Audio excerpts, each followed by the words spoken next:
So I just wanted to give you a walk-by video on this particular Tiara 4000.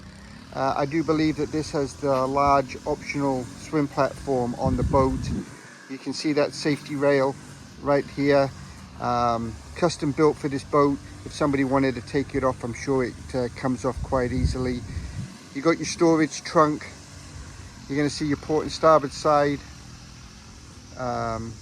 boarding steps, cockpit with the sunshade. Get an idea of those 3 flex steel helm seats. Good seats, forward and aft facing seats. Boat's got a good walk around. You see this nice aggressive non-skid right here that Tiara are famous for. I want to show you that windshield, that aircraft style windshield.